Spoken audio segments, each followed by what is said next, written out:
ये कहानियां काल्पनिक नहीं। ये वो सच है जो हवा में घूमते हैं, सपनों में घुसते हैं और दिया बुझने से पहले अपना नाम छोड़ जाते हैं। ये मनोरंजन नहीं, ये है black magic case files with Yogi Vaibhav. तो इस वीडियो में हम चर्चा करेंगे एक केस स्टडी के बारे में जो मेरे पास आया दिल्ली से।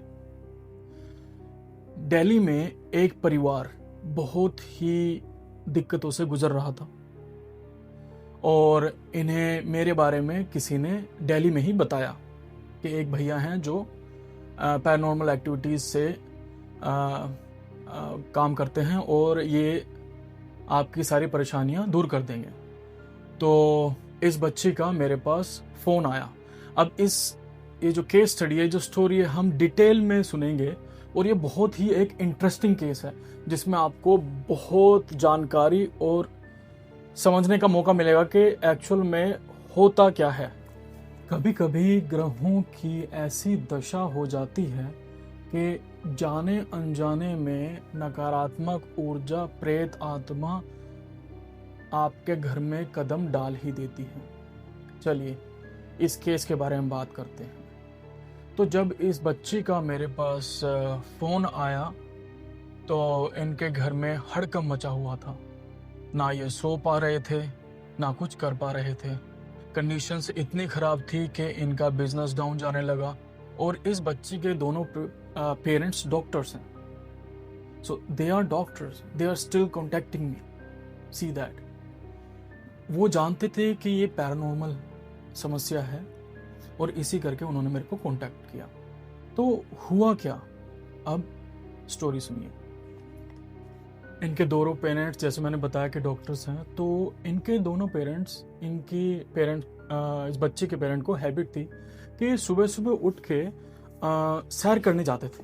तो इनकी माता 4:30 बजे उठ के तैयार हो जाती थी और स्पोर्ट शूज़ पहन के और ट्रैक सूट पहन के अपना सैर करने निकलती थी फॉर हाफ एन आवर या 1 आवर।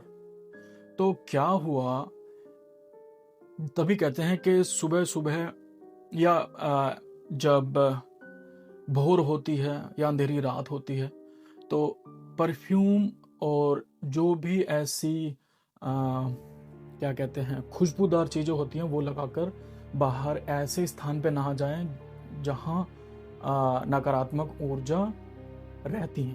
तो इनके घर के 2 किलोमीटर दूर कब्रिस्तान पड़ता है।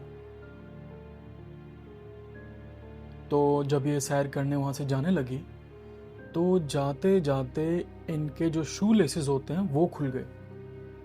वो जब खुले तो जैसे समझिए कि ये कब्रिस्तान है। अब इस कब्रिस्तान की प्रॉब्लम क्या थी कि ये बॉन्डेड नहीं था, जिसे कहते हैं कि कब्रिस्तान बंधा हुआ नहीं था।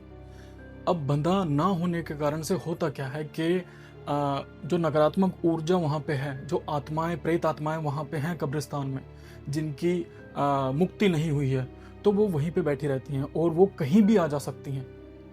मतलब कि रुकावट नहीं है उनके लिए कुछ भी। तो ये जब जाने लगी, जाते जाते इनके लेसेस खुल गए। तो जब शू लेसेस इनके खुले, कब्रिस्तान में वहाँ एक पेड़ रहता था, बड़ा सा पेड़ था। तो ये झुक के अपने लेसेस बांधने लगी।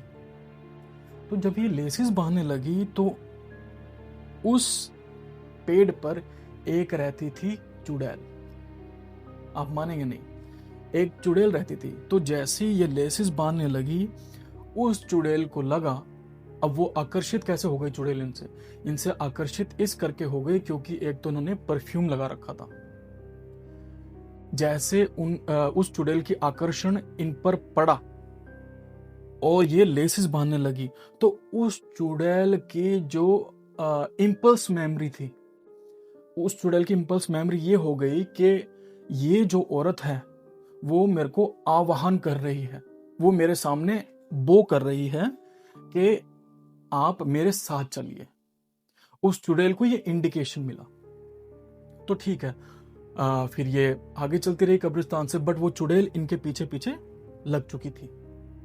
तो ये घर में वापस आती हैं, वापस घर में जैसे ही बैठती हैं, अब ये रोने लगती हैं चिल्ला चिल्ला के।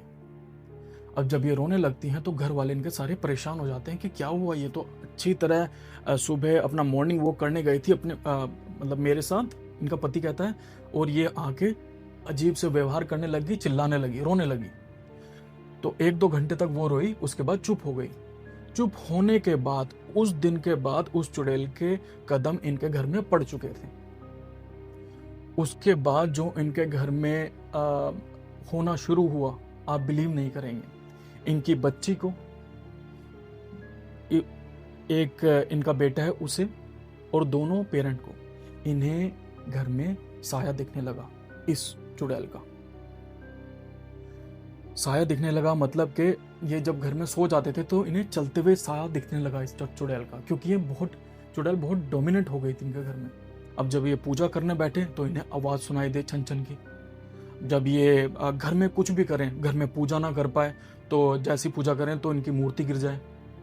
मतलब काफी इंटेंस पावर हो गई, काफी नकारात्मक ऊर्जा हो गई, और ये परेशान हो गए।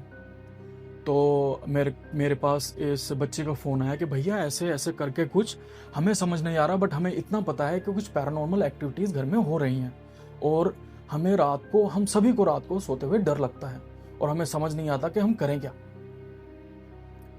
तो मैंने रिमोट व्यूइंग अब आपको रिमोट व्यूइंग के बाद में किसी और वीडियो में समझाऊंगा क्या होता है। तो मैंने रिमोट व्यूइंग करके देखा तो पता चला कि इनके घर में एक चुड़ैल का साया है,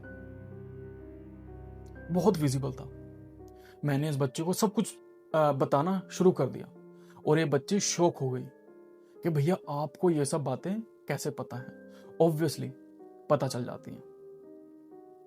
अब मुझे स्पिरिचुअलिटी में कुछ ऐसे एक्सपीरियंसेस हो गए कि जैसे मैं एक मनुष्य से बात करता हूं, वैसे ही मैं आत्मा, प्रेत आत्मा और जितनी भी एंटिटीज हैं उनसे फेस टू फेस बात कर सकता हूं। तो मैंने उस चुड़ैल से पूछा, उस एंटिटी, उस नकारात्मक ऊर्जा से पूछा कि तू कहां से आई। उसने मुझे सब बताया। उसने बताया कि इसने मुझे बुलाया है, ये मेरे सामने झुकी थी, ऐसे हुआ था। तो मैंने इसकी मम्मी को पूछा कि आपके शूलेसेस वहां पे खुले थे क्या, आपने अपना हेड डाउन किया था इसके सामने। तो वो कहने लगी कि भैया ये तो बहुत ही माइनर डिटेल्स हैं, आपने कैसे पता कर लिया, कैसे बता दिया, कैसे आपको पता लग गया। अब मैं इन्हें क्या बताऊं, मैं इन्हें डराना नहीं चाहता था कि मुझे यही बता रही है जो तुम्हारे घर में जो साया आ चुका है। ठीक है, तो जैसे तैसे करके हमने उससे बात करी, उससे कहा कि ये मिसअंडरस्टैंडिंग है। अब देखिए, मनुष्य और आत्माएं ये दो अदर डायमेंशंस हैं। इसमें अगर मिसकम्युनिकेशन हो जाए तो उन चीजों के लिए भगवान ने हम जैसों को माध्यम बनाया है, ताकि हम इन दोनों के बीच में कम्युनिकेशन कर सकें और चीजें सेटल कर सकें। तो अब ये चीजें होने लगी तो मैंने फिर इनसे बात करी, फिर इनसे बात करी।